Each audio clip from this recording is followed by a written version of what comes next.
The mask is heavy, leather straps dig into the back of your skull. The glass eye holes fog with each breath.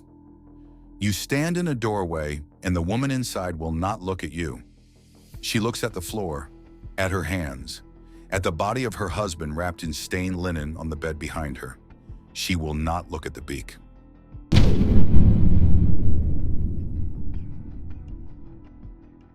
The city is dying in pieces. You smell roses, camphor, mint. The herbs packed inside the mask's long nose were supposed to protect you. They were supposed to filter the corrupt air, the poisoned vapors that carry the pestilence. But beneath the sweetness, something else creeps through. Rot, flesh turning soft in the summer heat. You have smelled it so many times now that you taste it even when you eat. The woman finally meets your eyes through the glass. Her lips move, a prayer maybe, or a curse. You step inside. You walk streets that once roared with merchants and beggars and children playing in the mud. Now the only sound is the creak of cartwheels. The carts come every morning, stacked with bodies wrapped in cloth, sometimes not wrapped at all. Hands dangle over the edges. Faces stare at nothing. The men who push the carts do not speak. They stopped speaking weeks ago. Doors are marked, a red cross painted in haste. Sometimes words, "Lord, have mercy upon us." The paint drips like blood down the wooden planks. These are the quarantine houses. Inside, families wait. Some wait to recover. Most wait to die. You are one of the few allowed to enter. Church bells ring at strange hours. Not for prayer, for the dead. The sound rolls over rooftops, through alleys, across the river where smoke rises in thick columns. They are burning the bodies now. There are too many for the graveyards. The priests say the flames purify. You do not know if that is true. You only know the sky is gray every day, and the smell of burning follows you home. People see you coming and turn away. Mothers pull their children into doorways. Men make the sign of the cross. You are not a doctor to them. You are something else. A shadow. A creature that walks where death walks. The costume makes you alien. Inhuman. That is the point. The beak keeps you separate from their suffering. The leather gloves mean you do not have to feel their skin. The long black cloak hides everything human about you. But you are still human. You still feel the weight of what you see.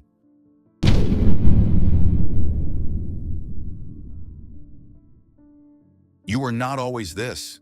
The city council hired you, not because you were skilled, not because you trained under masters in Paris or Padua.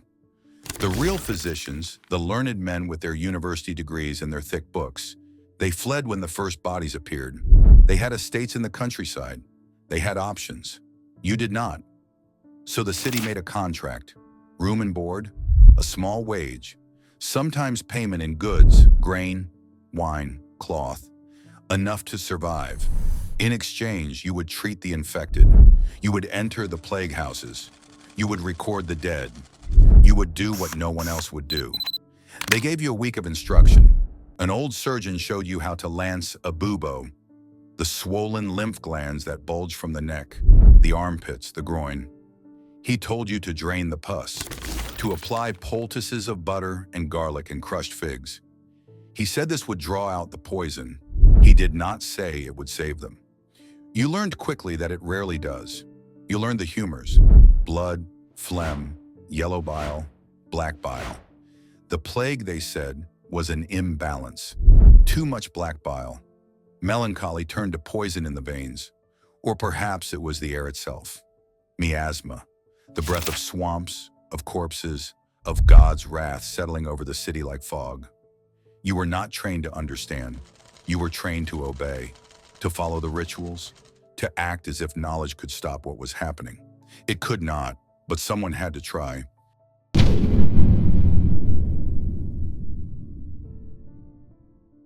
The beak is not decoration. It is filled with dried flowers, roses, cloves, cinnamon bark, straw soaked in vinegar, a sponge dabbed with myrrh. These things, the surgeons told you, would purify the air before it reached your lungs. The miasma, the foul breath of the plague, would be trapped in the herbs, filtered, rendered harmless. You believed them at first. You still wear the mask because you have no better option. The glass eyepieces are scratched. The world looks dim through them, as if you are viewing everything through dirty water. But they keep your eyes safe. You have seen men rub their faces after touching the sick. You have seen those men die 3 days later. In your right hand you carry a cane, not for walking, for distance. You use it to lift blankets, to point, to touch the bodies without using your hands. Sometimes you use it to keep desperate families from grabbing your cloak, from pulling you closer, from begging in words that will not change anything. Your gloves are leather, thick, stiff, hard to bend your fingers. They are supposed to stop the poison from entering through your skin. You do not know if that is true. You only know they make you clumsy. When you try to comfort a child, the gloves feel like stones against her forehead. The cloak is waxed canvas, dark, heavy. It sheds the fluids, the sweat, the vomit, the blood that seeps from the buboes when you lance them. At night, you hang it outside your room. It never fully dries. It never stops smelling of death. You look like a creature from a woodcut, a thing with a bird's face and empty eyes. That is what the people see. They do not see you sweating beneath the leather. They do not see your hands shaking as you climb the stairs to another quarantine house. They see the beak, and they know what it means.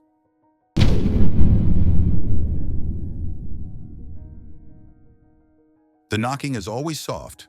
You stand outside a door marked with the red cross, and you knock with the cane. Once, twice, you wait. Sometimes no one answers. Sometimes the house is already silent. Today the door opens. A man stands there, thin, pale. His shirt is soaked through with sweat. He does not speak. He simply steps aside. You enter. The air inside is thick, windows sealed shut to keep the miasma from entering. But the miasma is already here. It clings to the walls. It pools in the corners. You smell it through the herbs in your mask. A woman lies on a straw mattress. Her neck is swollen. The bubo is the size of an egg, dark purple, hot to the touch even through your gloves. She stares at the ceiling. Her lips move in silent prayer. She does not scream when you press the blade against the swelling. She does not flinch when the pus begins to drain, thick and yellow and reeking of rot. You pack the wound with a poultice, butter, garlic, onion paste. You have done this 100 times. It has worked twice. Her husband watches from the corner. He asks if she will live. You do not lie. You tell him you do not know. You tell him to keep her cool, to give her water if she will drink, to pray. There is a child in the next room, a boy, maybe 7 years old. He sits on the floor with his knees pulled to his chest. His eyes are glassy. Fever. You kneel beside him, awkward in the cloak, the mask scraping the low ceiling. You check his neck, his armpits. No swelling yet. Not yet, but he is burning. You leave a tincture, herbs and wine. You do not know if it will help. You give it because doing nothing feels worse. The father follows you to the door. He presses something into your gloved hand. A coin, bent, dirty, worth almost nothing. You take it because refusing would be cruelty. You leave the house and the red cross stays on the door. You do not look back.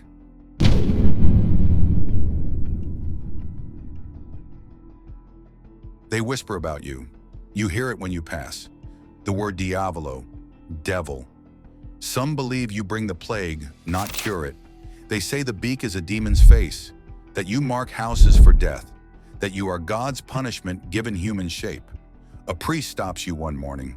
He asks if you have prayed, if you have confessed. He says the plague is divine wrath, that it punishes sin. He looks at you as if you are part of the sin, as if your presence offends heaven. You do not argue. You have seen priests die too, holy men covered in buboes, whispering psalms as they choke on their own blood. If this is God's will, it does not spare the faithful. But the people need to believe in something. They need a reason, a cause.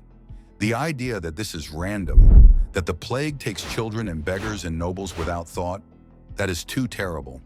So they blame the air, the stars, the alignment of Saturn and Jupiter, the Jews, the beggars, the foreigners. Sometimes they blame you. One night, someone throws a stone. It strikes your shoulder. You do not turn around. You do not see who threw it. You only hear the voice, Deathbringer. You go home. You remove the mask. You sit in the dark and wonder if they are right. Not about demons, not about curses, but about whether you help at all. You lance buboes and most patients die. You give medicines that do nothing. You record names in a ledger that no one will read. You are a symbol of hope in a city where hope is a lie. And yet you return each morning. You knock on the red-marked doors. You step inside.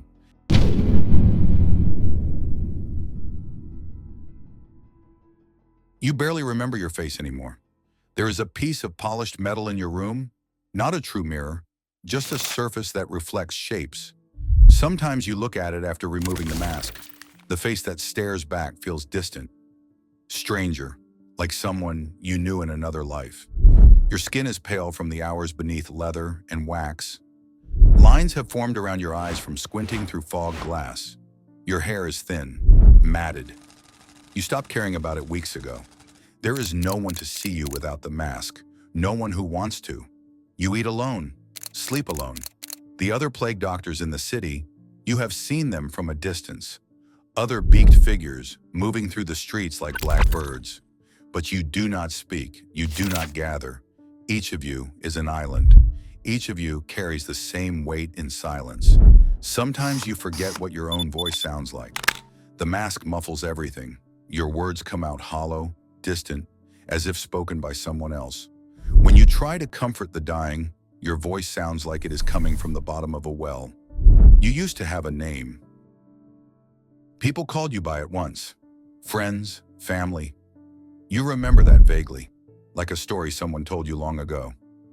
Now you are only the beak, the cloak, the figure that appears when death is already in the house. The mask was supposed to protect you, but it takes something else instead. It takes the person you were, piece by piece, day by day, until all that remains is the costume and the ritual and the terrible knowledge that you will put it on again tomorrow. There are moments, brief, fleeting, when you think about leaving, about walking to the city gates and never coming back. Other plague doctors have done it, vanished in the night. No one blames them. No one even remembers their names. But you do not leave. You do not know why. Perhaps because leaving would mean admitting that all of this, the suffering, the death, the houses marked with red crosses, that it was all for nothing, that you could not help, that you were never anything more than a performance, a ritual to comfort the living while the dying slipped away. Or perhaps you stay because someone has to, because if the beaked figures stop appearing, the city will know it has been abandoned completely, and that would be a different kind of death. So you stay, you wear the mask, you become the thing they fear and need in equal measure. And every night, when you hang the cloak on its hook and set the mask on the table, you wonder how much of yourself is left inside it, how much you have already lost.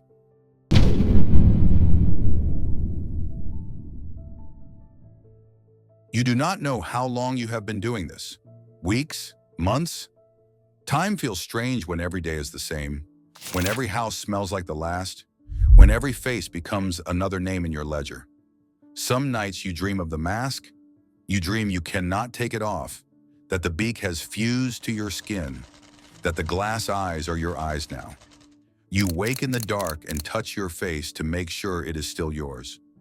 Other nights you do not dream at all. The plague will end. You know this. Plagues always end. The city will recover or it will empty. The survivors will bury the dead and rebuild and try to forget. But you will not forget. You will remember the child who held your gloved hand in his final moments. The mother who thanked you even as her daughter died. The old man who cursed you. The silence inside the houses after the bodies were carried out. You are still alive. That should mean something. That should feel like victory. But survival is not the same as winning. You are a plague doctor. You walk where others will not. You touch the dying when their own families turn away. You wear the mask because someone must. Because the city demands a figure to stand between the living and the dead. A symbol, a ritual, a desperate act of faith in a world that has stopped making sense. And tomorrow you will put the mask on again. You will walk the streets, you will knock on another door, and you will step inside. Because this is what you are now. This is what the plague has made you. And there is no taking the beak off. Not really, not ever.